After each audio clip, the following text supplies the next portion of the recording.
کیونکہ جسمانی بیماری جو ہوتی ہے صرف انسان کو ہلاک کرتی ہے، لیکن جو دل کی بیماری ہوتی ہے وہ ملک کو تباہ کرتی ہے، معاشرے کو تباہ کرتی ہے، قوم و ملت کو تباہ کرتی ہے، گھر کو تباہ کرتی ہے، ماحول کو تباہ کر دیتی ہے، ماحول کو تباہ کر دیتی ہے۔ اور دل کی بیماریوں کا واحد علاج صرف قرآن مجید کے اندر ہے۔ اللہ تعالیٰ کیا فرماتا ہے؟ وَشِفَاءٌ لِمَا فِي الصُّدُورِ، کہ دلوں کی جتنی بیماریاں ہیں ساری کی ساری بیماریوں کا علاج واحد قرآن مجید کے اندر ہے۔ آپ قرآن مجید نہیں پڑھتے اس کی تو دل میں بیماری ہے، حب مال، مال کی جب محبت دل میں بیٹھ جاتی ہے تو انسان چوری کرنے سے نہیں ڈرتا، انسان حرام مال کھانے سے نہیں ڈرتا، انسان دھوکہ دینے سے نہیں ڈرتا، انسان سود کھانے سے نہیں ڈرتا، انسان غلط مال دینے سے نہیں ڈرتا۔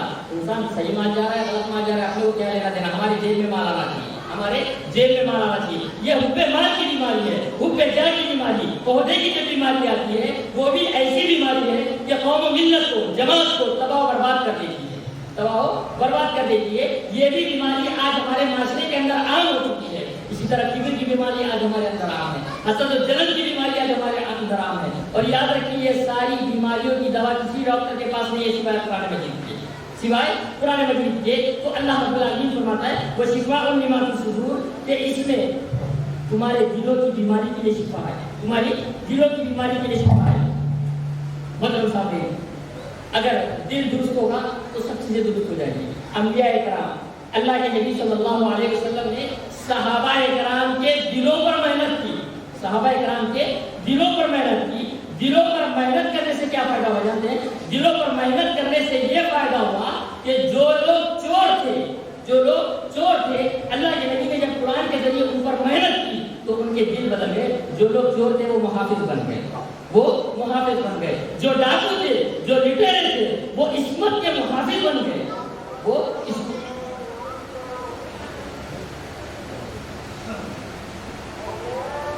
جو لوگ عزتوں کے لٹیرے محافظ تھے وہ لوگ، جو لوگ ڈاکو تھے وہ لوگ عزت اور محافظ بن گئے۔ یاد رکھیے ابو ذر غفاری رحمۃ اللہ کے بارے میں آتا ہے، رضی اللہ عنہ کے بارے میں آتا ہے، تو اتنے بڑے ڈاکو تھے کہ اکیلے حملہ کرتے تھے، اکیلے حملہ کر کے پورے کے پورے قافلے کو لوٹ لیتے تھے۔ اتنے بڑے بڑے لوگ کو اندر برائیاں پائی جاتی تھی، لیکن جیسے ہی قرآن پڑھا، قرآنوں سے ان کی دلوں کی گندگی صاف ہوئی، وہ کیا بن گئے؟ قیامت تک کے لیے ہمارے لیے رہبر اور رہنما بن گئے۔ اس لیے اللہ رب العالمین نے ان کی مثال بیان کی، کیا کہا؟ فَإِنْ آمَنُوا بِمِثْلِ مَا آمَنْتُمْ فَقَدِ اهْتَدَوْا۔ اے نبی آپ ان سے کہہ دیجئے جس طرح صحابہ کرام ایمان لائے ہیں، اگر آپ بھی ویسے ہی ایمان لائیں گے تو ہدایت یافتہ ہو جائیں گے، آپ بھی ہدایت یافتہ ہو جائیں گے۔ تو یہ صحابہ کرام کے دل کیسے بدلے؟ اللہ رب العالمین قرآن مجید کے اندر فرماتا ہے لَقَدْ مَنَّ اللَّهُ عَلَى الْمُؤْمِنِينَ إِذْ بَعَثَ فِيهِمْ رَسُولًا يَتْلُو عَلَيْهِمْ آيَاتِهِ وَيُزَكِّيهِمْ وَيُعَلِّمُهُمُ الْكِتَابَ وَالْحِكْمَةَ وَإِنْ كَانُوا مِن قَبْلُ لَفِي ضَلَالٍ مُبِينٍ۔ کہ یہ اللہ رب العالمین کا آپ پر عظیم احسان ہے کہ اللہ نے آپ ہی میں سے ایک رسول کو بھیجا، اللہ نے آپ ہی میں سے ایک رسول کو بھیجا۔ وہ رسول کیا کرتے ہیں؟ یتلو علیہم آیاتہ، وہ رسول قرآن مجید کی آیتوں کی تلاوت کرتے ہیں، قرآن مجید کی آیتوں کی تلاوت کرتے ہیں، وَيُزَكِّيهِمْ، اور اسی کے ذریعے سے ان کا تزکیہ نفس کرتے ہیں، وَيُعَلِّمُهُمُ الْكِتَابَ وَالْحِكْمَةَ، اور انہیں کتاب و حکمت سکھلاتے ہیں، وَإِنْ كَانُوا مِن قَبْلُ لَفِي ضَلَالٍ مُبِينٍ، اور اس سے پہلے یہ کھلی گمراہی میں تھے۔ اس آیت کریمہ سے ایک اہم بات یہ بھی پتہ چلتی ہے کہ اگر آج معاشرے کے اندر برائیاں ہیں، بے حیائیاں ہیں، معاشرے کے اندر بہت ساری اگر خرابیاں پیدا ہو رہی ہے تو معاشرے کی اصلاح اسی طرح کی جائے گی جس طرح محمد رسول اللہ صلی اللہ علیہ وسلم نے کی۔ آپ نے جس طرح کی یتلو علیہم آیاتہ، آپ قرآن مجید کی آیتوں کی تلاوت کرتے تھے، اگر آج ہم قرآن مجید کی آیتوں کی تلاوت کریں گے، قرآن مجید کو پڑھیں گے، قرآن مجید کو سمجھیں گے تو جتنی برائیاں، جتنی گندگیاں ہمارے اندر پائی جا رہی ہے تمام کی تمام ختم ہو جائیں گی، تمام کی تمام ختم ہو جائیں گی، اور ایک صالح اور ایک پاک معاشرہ بن جائے گا۔ تو متوازن قرآن سے اگر دوری نہ رکھنا ہے تو اس کے لیے ہمارے لیے ضروری ہے کہ ہم سب سے پہلے اس کے فضائل، اس کی اہمیت کو جانے پہچانے۔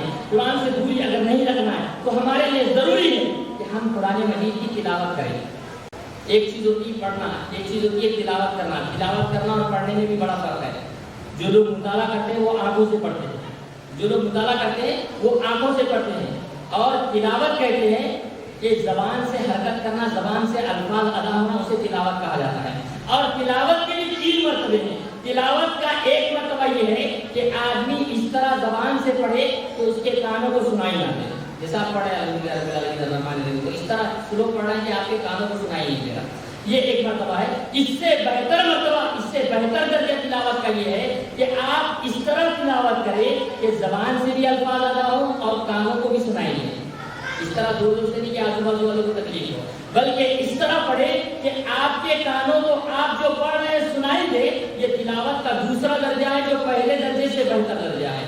اسی طرح تلاوت کا تیسرا درجہ جو سب سے عمدہ اور سب سے بہتر درجہ ہے، جس پر آج امت مسلمہ کا کوئی فرد عمل نہیں کرتا، تو قرآن تلاوت کرنا چاہیے. تلاوت کا تیسرا درجہ جو سب سے بہتر درجہ ہے، سب سے عمدہ درجہ ہے، جو قرآن مجید کی تلاوت اس طرح کی جائے کہ زبان سے الفاظ ادا ہو، وہ الفاظ ہمارے اپنی کانوں تک سنائی دے، اس کے ساتھ ساتھ جو پڑھا جا رہا ہے اسے سمجھ میں نہیں آئے کہ میں کیا پڑھ رہا ہوں. یہ تلاوت کا سب سے عمدہ اور بہتر درجہ ہے کہ ہمیں سمجھ میں آئے کہ ہم قرآن مجید کیا پڑھ رہے ہیں، ہم قرآن مجید کیا پڑھ رہے ہیں. اس لیے تو سب سے بڑا مسئلہ ہے کہ ہم قرآن مجید کو سمجھتے نہیں ہیں. اس لیے قرآن مجید کی ہم تلاوت بھی اس طرح نہیں کرتے جس طرح کرنے کا حق ہے، جس طرح کرنے کا حق ہے. اس لیے حضرت عثمان غنی رضی اللہ عنہ فرماتے ہیں کہ اگر تمہارے دل پاک اور صاف نہیں، اگر تمہارے دل پاک اور صاف نہیں ہے، اگر تمہارے دلوں کے اندر پاکیزگی نہیں ہے، تو تمہیں اللہ رب العالمین کے کلام سے دل جلیل ہو جائے.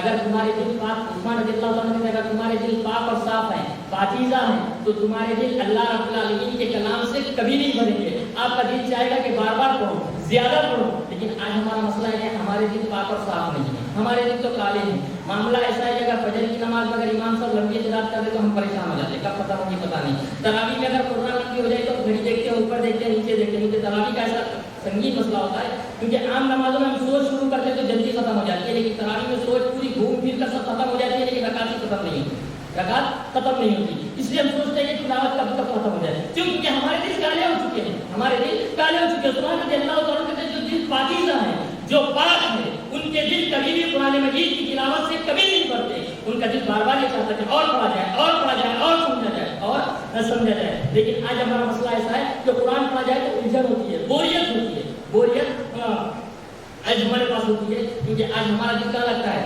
میوزک لگتی ہے تو بڑا دل لگتا ہے. ابھی مجلس میں بیٹھنا ہمیں قرآن پڑھنا سننا دل اچھا نہیں لگتا، لیکن گانے سننا بڑا اچھا لگتا ہے. گانے سننا اتنا اچھا لگتا ہے کہ اگر کبھی سفر بھی کر رہے ہیں تو گاڑی کے اندر گانے چلنا شروع ہو جاتے ہیں، گانے چلنا شروع ہو جاتے ہیں. گھر میں خالی بیٹھے ہیں تب بھی گانے چلنا شروع ہو جاتے ہیں. تو یاد رکھیے کہ آج ہمارے دل کالے ہو چکے ہیں. آج میوزکوں میں، مشاعروں میں ہمارا دل لگتا ہے، ناچ گانوں کی محفلوں میں ہمارا دل لگتا ہے، ناچ گانوں میں ہمارا دل لگتا ہے، میوزک والی جگہوں پر ہمارا دل لگتا ہے. ہمارا اگر دل نہیں لگتا تو قرآن مجید کی جہاں تلاوت کی جاتی ہے وہاں دل نہیں لگتا، اور ہمارا قرآن مجید جہاں تلاوت کی جاتی ہے وہاں دل نہیں لگتا. اس کی اہم وجہ یہ ہے کہ ہمارے دل کالے پڑ چکے ہیں. یاد رکھیں قرآن مجید کی تلاوت کی اتنی بڑی فضیلت ہے. اللہ کے نبی صلی اللہ علیہ وسلم نے فرمایا کہ جن گھروں میں قرآن مجید کی تلاوت کی جاتی ہے، جن گھروں میں قرآن مجید کی تلاوت کی جاتی ہے، وہ گھر اہل آسمان کو ایسے ہی نظر آتے ہیں جیسے اہل زمین کو آسمان میں تارے نظر آتے ہیں. یاد رکھیے قرآن سے محبت پیدا کیجیے، اس کی تلاوت کیجیے. میں نے ایسے کہا عمدہ بہتر طریقہ یہ ہے، ایک آیت کیوں نہیں ہوتی سمجھ کر پڑھیے. صحابہ کرام میں کس قدر جذبہ تھا. حضرت عثمان غنی رضی اللہ تعالیٰ عنہ جب ان کے گھر کا محاصرہ کیا گیا، عثمان غنی رضی اللہ تعالیٰ عنہ کے گھر کا جب محاصرہ کیا گیا، گھر میں کھانا جانا بند ہو گیا، گھر میں پانی جانا بند ہو گیا، گھر میں کھانا جانا بند ہو گیا، گھر میں پانی جانا بند ہو گیا. کفاروں نے کیا کیا ہے، حضرت عثمان غنی رضی اللہ تعالیٰ عنہ کے گھر کو چاروں طرف سے گھیر دیا. آپ گھر میں کیا کر رہے ہیں، قرآن مجید پڑھ رہے ہیں. ابھی کورونا کا پورا 1 سال گزر گیا، ہم نے کتنے قرآن پڑھے سوچ لیجیے. پچھلے رمضان میں پڑھے تھے، آنے والے رمضان میں شاید قرآن شروع ہوگی. تو یہاں عثمان غنی رضی اللہ عنہ اتنی مصیبت ہے، گھر میں کھانا نہیں ہے، گھر میں پانی نہیں ہے، قرآن مجید کی تلاوت کر رہے ہیں، دشمن دیوار پھاڑ کر گھر میں گھستے ہیں، حضرت عثمان غنی رضی اللہ تعالیٰ عنہ پر حملہ کیا جاتا ہے، تب بھی آپ قرآن مجید پڑھ رہے ہیں، تب بھی آپ قرآن مجید پڑھ رہے ہیں. آپ کی داڑھی مبارک کو پکڑا جاتا ہے، پہلا جب وار کیا جاتا ہے آپ کی بیگم ہاتھ سامنے لا لیتی ہے، آپ کی بیگم ہاتھ سامنے لا لیتی ہے تو آپ کی بیگم کی انگلیاں کٹ جاتی ہیں. دوسرا وار کیا جاتا ہے تو آپ اس وقت قرآن مجید کی تلاوت کر رہے تھے. صحابہ کرام کا جذبہ دیکھیے. آج ہمارا یہ جذبہ ہے کہ چلتے پھرتے گانے سن رہے ہیں، ناچ گانوں کی محفلوں میں بیٹھ رہے ہیں، بے حیائیوں کی مجلسوں میں بیٹھنے کے لیے ہمارے پاس بہت سارا وقت ہے، لیکن قرآن مجید سننے کے لیے ہمارے پاس وقت نہیں ہے. فجر کے 10 میں ہم نہیں بیٹھ پاتے. ہمارا تو یہ المیہ میں ہمیشہ کہتا ہوں کہ مسجد میں جو 5-10 منٹ کا درس ہوتا ہے اس میں بھی ہم ایسے اٹھ کر بھاگتے ہیں جیسے گرم توے پر بٹھا دیا کرتا ہے، جلدی جلدی اٹھ کر باہر نکل جائے 5 منٹ بیٹھ جائیں گے، قرآن کی کوئی بات سمجھیں گے، سنیں گے، تو یاد رکھیے قرآن ایک ایسی واحد کتاب ہے جو دلوں پر اثر کرتی ہے۔ اگر جس کے دل سدھر گئے، میں نے سے کہا انبیاء علیہ صحابہ اکرام کے دلوں پر محنت کی تھی، دلوں پر محنت کرنے کی وجہ سے وہ آج ہمارے رہبر اور رہنما بن گئے۔ یاد رکھیے دنیا کے اندر قوانین بنتے ہیں، بہت سارے حکومت قوانین بناتی ہے، کیوں قوانین بناتی ہے؟ کیونکہ معاشرے کے اندر اصلاح آئے، معاشرے کے اندر اصلاح آئے۔ لیکن یاد رکھیے کہ اصلاح صرف معاشرے میں ایک ہی چیز سے آنے والی ہے، جب تک کہ آپ قرآن مجید نہیں پڑھیں۔ گورنمنٹ قانون بنا رہی ہے تاکہ ریپ نہ کرے، اس سے زیادہ ریپ ہو رہے ہیں۔ گورنمنٹ قانون بنا رہی ہے، ہر سال دو سال کیا کرتی ہے، نئے میٹر لگاتے ہیں تاکہ بجلی چوری نہ ہو، لیکن میٹر لگنے سے پہلے چوری کرنے کے طریقے موجود ہو جاتے ہیں، میٹر لگنے سے پہلے چوری کے طریقے موجود آ جاتے ہیں۔ تو یاد رکھیے کہ یہ جو جتنے قوانین بناتے ہیں اصلاح معاشرہ کے لیے، لیکن اصلاح معاشرہ اس وقت تک نہیں ہوگا جب تک کہ دلوں کی اصلاح نہ ہو، اور دلوں کی اصلاح اس وقت تک نہیں ہوگی جب تک کہ قرآن مجید کو پڑھ کر سمجھ کر عمل نہیں کیا جائے گا، تب تک کہ کائنات کے اندر کبھی اصلاح نہیں ہو سکتی۔ یاد رکھیے عرب کے وہ بدو جن کے اندر ہر برائی عام تھی، لیکن قرآن کو پڑھا اور سمجھا، دنیا کے اندر وہ انقلاب برپا، صحابہ کرام نے جو انقلاب برپا کیا، آدم علیہ السلام سے لے کے قیامت تک کہ زمین و آسمان میں ایسا انقلاب نہ کبھی دیکھا ہے نہ کبھی دیکھ سکتے۔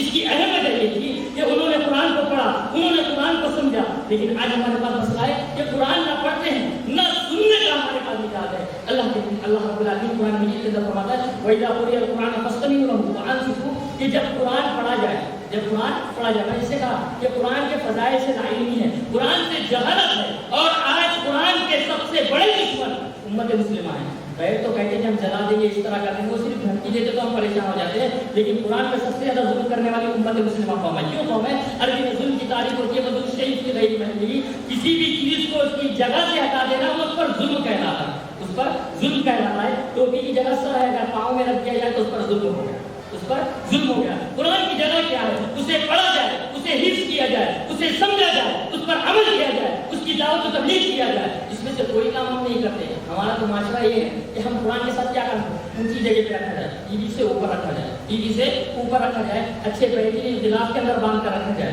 گلاس کے اندر باندھ کر رکھا جائے، کیونکہ قرآن کو ہم کو پڑھنا نہیں ہوتا ہے۔ یاد رکھیے اگر پڑھ نہیں رہے تو کم سے کم سننے کے تو ہے کام ہے۔ اللہ رب العالمین قرآن مجید کے اندر فرماتا ہے جب قرآن فاستمعوا لہ، کہ جب قرآن پڑھا جائے تو غور سے سنو، غور سے سنو، وانصتوا، خاموش رہو، لعلکم ترحمون، شاید کہ تمہارے اوپر رحم کیا جائے۔ لیکن آج ہمارے پاس مسئلہ ہے، قرآن کا پڑھتے جاتے ہیں، کوئی کہتے ہیں آپ کے گھر میں چیزیں ہیں، جادو ہے، آسر ہو گیا، سورہ بقرہ لگا، سورہ بقرہ لگ جاتی ہے، سورہ بقرہ لگ جاتی ہے۔ اب سورہ بقرہ لگنے کے بعد کیا ہوتا ہے دیکھتے ہیں، ابھی یہ روٹی پکا رہے ہیں، ابا پیپر پکڑ پڑھ رہے ہیں، بچہ کان میں ہیڈ فون لگا کے کیا کر رہا ہے، گانے سن رہا ہے، کوئی کرکٹ کھیل رہا ہے، تو یہ کیا ہے؟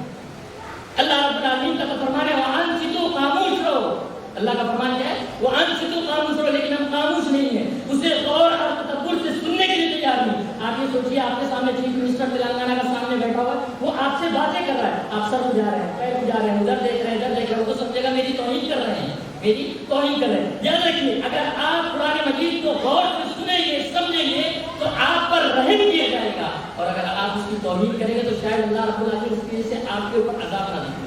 مسئلہ یہ ہے کہ ہم نے قرآن کی اہمیت کو جانا پہچانا نہیں۔ ہم سمجھتے ہیں کہ قرآن جن جادو ڈالنے کی کتاب ہے، ہم سمجھتے ہیں کہ قرآن برکت والی کتاب ہے۔ کیسی کتاب ہے؟ ہم دیکھتے ہیں کہ دکانوں اور گھروں کے اندر ایک پارٹی، ایک تختی لکھی ہوئی ہوتی ہے جس کے اندر چاروں پر لکھے ہوئے ہوتے ہیں، پھر الف لام میم کاف ہا یا عین صاد، جس کا نقشہ ہوتا ہے، نیچے ایک لائن لکھی ہوئی ہوتی ہے کہ دکان اور مکان کی خیر و برکت کے لیے، دکان اور مکان کی خیر و برکت کے لیے۔ اگر تعویذیں، اگر یہ لٹکانے سے، قرآن لٹکانے سے، قرآن پہننے سے اگر برکت آ جاتی تو دکان کی ہر دیوار پر قرآن کی آیات یہ لگانے میں برکت ہی برکت کی ہوتی ہے۔